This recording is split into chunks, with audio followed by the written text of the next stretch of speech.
ಹಾಲು ಮಿಶ್ರಣ ತುಂಬಿದ ಕರಿಬೇವಿನ ಪರೋಟ. ಮೊದಲು ಕರಿಬೇವನ್ನು ತೊಳೆದು 1 ಕಪ್ಪಿನಷ್ಟು ಅದನ್ನು ಮಿಕ್ಸರಿಗೆ ಹಾಕಿ ರುಬ್ಬಿಕೊಳ್ಳಬೇಕು. ಜೊತೆಗೆ 1 ಹಸಿಮೆಣಸು, ಸ್ವಲ್ಪ ಉಪ್ಪು, ರುಚಿಗೆ ಅರ್ಧ ಚಮಚ ಸಕ್ಕರೆ ಎಲ್ಲವನ್ನು ರುಬ್ಬಿ ತೆಗೆದಿಡಿ.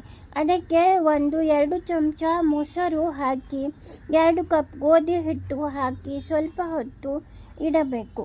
ನಂತರ ಸ್ಟಫಿಂಗಿಗೆ ಬೆಂದ ಬಟಾಟೆ 2 ಸಿಪ್ಪೆ ತೆಗೆದು ಮ್ಯಾಶ್ ಮಾಡಿಕೊಳ್ಳಿ.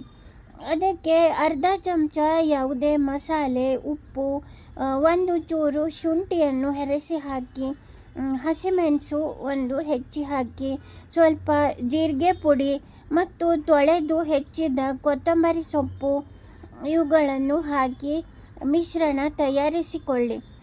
ಹೊರಗಡೆ ಕಲಸಿಟ್ಟ ಗೋಧಿ ಹಿಟ್ಟನ್ನು 2 ಹಾಳೆ ಲಟ್ಟಿಸಿ ಒಳಗೆ ಈ ಸ್ಟಫಿಂಗನ್ನು ಹಾಕಿ ತುದಿಗಳನ್ನು ಮಡಚಿ ತುಪ್ಪ ಹಾಕಿ ಕಾದ ಹೆಂಚಿನ ಮೇಲೆ ಸುಡಬೇಕು.